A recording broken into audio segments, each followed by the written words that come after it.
That is when I now start, okay, how can I make this social impact? I joined Hult Prize in 2022 as a startup coordinator. Then I realized that a lot of people have brilliant ideas. A lot of people have a lot of stuff to talk about. The way they implement things, the way they talk about they are using electricity to generate solar power to generate electricity. The way they will tell you how they are using the same electricity for like a boss, listening to all these kind of different business ideas, but they do not have financial sponsorships.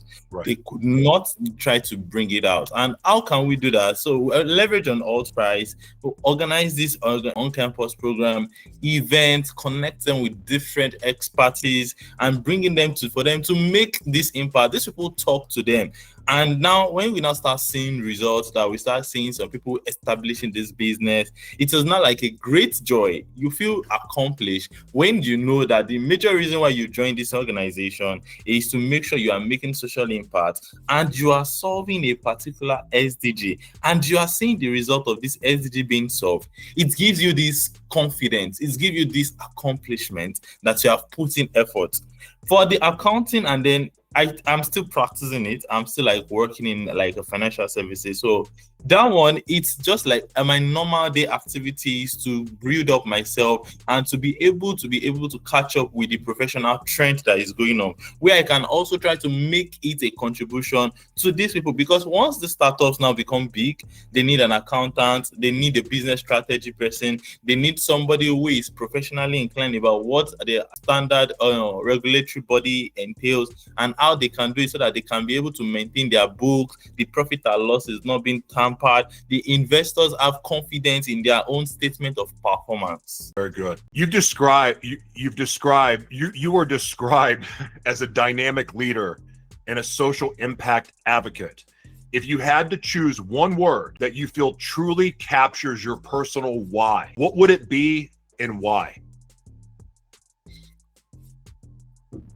I'm seen as like a dynamic leader. The real reason why I am tagged with that word is because of my empathetic spirit.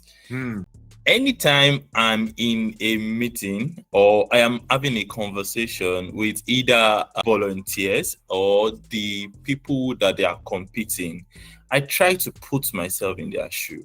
I try to know the number of stress, the effort these people have put in. I try to see what they are looking for. And that is why most times when I was in on-campus program, that was why I was able to win that award as a Sub-Saharan Program of the Year. Because I felt this startup. I felt it could have been me. These people have ideas and we are saddled with the responsibility to match them with experts, to match them with investors, to let us announce what they are doing. I feel them and I was able to pass it across. I could not even, sometimes I would just schedule a call and try to be like, how can we help these startups grow? Even after the competition, I realized that a lot of people do not have information about this. We visited primary schools, we visited secondary schools just to talk about social entrepreneurship and how these people can make social impact from their own rightful air. I tell them my story that I too, I was once in this space and we are doing it. It is what you can do. You should be optimistic. You should not see that after these, your secondary school activities, it has come to an end. You should know that there is a lot for you ahead there and there is a way for you to achieve it. And when people now complain to me about, oh, they are currently facing these challenges, I don't just listen to the challenges. I put myself in the shoe so that I can relate how these challenges are being held.